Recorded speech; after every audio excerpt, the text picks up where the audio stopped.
Traveling to the USA with a minor criminal record when a waiver is really needed. I'm Ken Scott, Senior, U.S. Immigration Law Intelligence Analyst at www.usentry-waiver-services.com. Need I say more? You guys know why you're here.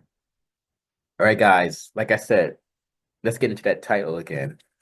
Traveling to the U.S. with a minor criminal record when a waiver is really needed. So, guys, I got a phone call today from a guy. Long story short, this guy got caught with an illegal drug, I will say, at the border.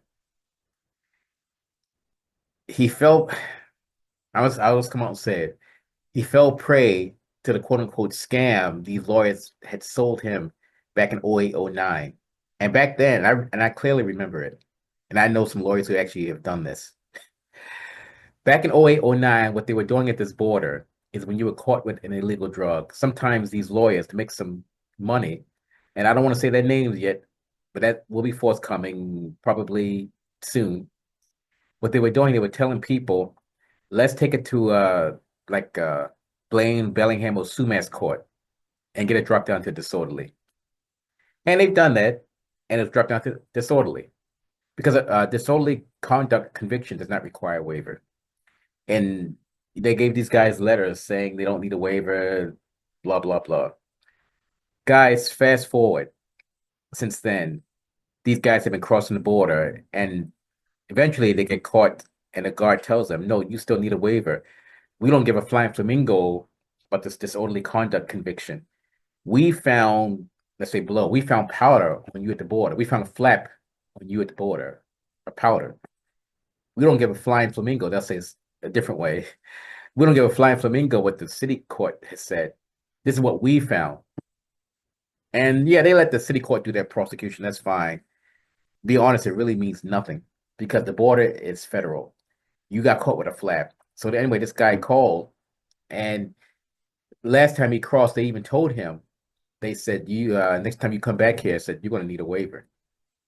And he told me this. I said, you fell victim to the scam these lawyers had pulled back in 08, 09, 2010, telling people we'll drop it to disorderly conduct and you're good to go, you're fine. That's straight bullshit. And I mean, yeah, these lawyers need money. They got kids to put through law school or whatever. That's fine. But it does not benefit you. I benefit you. I'm always here trying to look out for you guys. And a lot of you guys have expressed your gratitude, and I really appreciate it.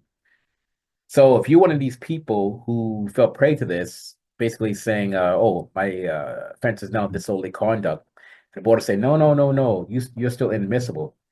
The border is correct. You guys fell victim to this. And it's sad to say, I actually saw it before my own eyes at least a dozen times by certain lawyers who I won't name yet. I kind of let it go. I didn't say anything of it. I said, you know what? On one hand, I said, that's not right. The other hand, I said, you know what? It's none of my business. But yeah, I let it go, even though I didn't do it, but I saw it happen. And I have a list of names of people it happened to. So I'm kind of on the fence what to do about that. So that'll be something for the near future. But bottom line, you are still inadmissible to the USA, whether you went to the city court, Bellingham court, Blaine court, whatever, got it dropped down to disorderly conduct. You are still caught with that powder. And if that officer says you need a waiver, you need the waiver. You need the waiver, irregardless. You got caught with that powder, and that's only like a local court. It's not like a federal court, whatever. I won't get into it if it's like a federal court because it got a whole bunch of other things that come into play with that. But a small state court said you don't need it. Technically, I don't know why those officers like referred people out. I think that's in the manuals actually, the old manual. But when the day is over, you still need that waiver. You got caught with powder. So when that happens, if that happened to you, give us a shout, 604-562-8140, and ask for Ken Scott, Senior, U.S. Immigration Law Intelligence Analyst, with usentry-waiver-services.com. We'll sort you out. We'll do a waiver for you. And you guys also got to remember that when Trump was in, before Trump got in, they weren't really enforcing a lot of these things at the border, but now they are. So when you're crossing the border, and I got off topic a tiny bit, and you've got a criminal conviction, even a minor one, which you might think is minor, they may not think it's minor. That's right. They may not think it's minor. So what you guys may call minor, they may not look at it that way at the border. So, like I said here, traveling to the USA with a minor criminal record when a waiver is really needed. Well, when it's really needed is if the offense itself dictates that you are inadmissible. So some guy, some rocket scientist is gonna say, "Well, Ken, my offense is disorderly conduct. I'm inadmissible. I mean, I'm admissible." And I'd say, "No, Dr. Spark, you're inadmissible because your offense was drug possession. Your offense was drug possession, and the border will tell you your offense is drug possession. The border doesn't give a flying flamingo about disorderly conduct. Your offense was drug possession because they found it on you. That's why you're inadmissible." So again, guys, if you think it's a minor criminal offense, that means nothing. It means nothing what you think. What it means is what they decide, how they feel. So you guys got a conviction for I stole a boombox back in 1995, let's say, or whatever. Or I stole, and I won't use that one. I stole a car in 1995. So it was just one car. It's still inadmissible. Yeah, if it's a simple assault, got in a bar fight at the Dublin's pub up the street here, you probably won't need a waiver. That's good. If it's like a mischief type thing, you smashed your buddy's windshield because he called you a name, like called you a fat slob, so you smashed his windshield. You don't need a waiver for that. You told another guy that if you don't pay me my money, I'm going to blast you. I can get around that as well, where you won't need a waiver. So some of this stuff you don't need waivers. Some you do, some you don't. You got to know how the statutes are worded. You got to know how they interpret it. Like in the academy, what they told us, you got to also know how to articulate it. I can't tell you guys how many times my instructors said to me, "Can you articulate it? Can you articulate it? Can you articulate it?" And I said, "Well, based upon it's okay." And that's why now this stuff that it basically flows from me naturally. So it is what it is.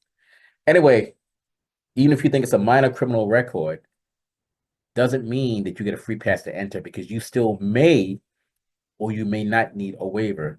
Now, if you want to find out, well, Ken, do I need a waiver or not? Call us 604-562-8140 or 888-908-3841. And I can pretty much tell you within 5 to 15 seconds if you need a waiver or not, if it's criminality. If it's an immigration violation, a little longer. Basically, within 1 minute, I should be able to tell you. Between 30 to 60 seconds for the complex stuff. Simple stuff, within 20 seconds, 15, 20 seconds. I don't know. Discount waiver company, if they don't have the material we have, they don't have the resources. I've got the actual adjudication standards they use at the border to decide whether to approve a waiver or not. They don't have it. It's kind of akin to if you are an RN taking your NCLEX, and on the right hand you got the NCLEX, you got a pen, paper, or whatever. On the left hand, yeah, on the left hand you've got the answer key. So on one hand you got the test. On this hand, you got the answer key. So you could go down to okay, it looks good, looks good. Yeah, it looks good. Yeah, it looks good. Yeah, it looks good. That's how you do it. Ken Scott, signing off. Have a great day. And I'm out.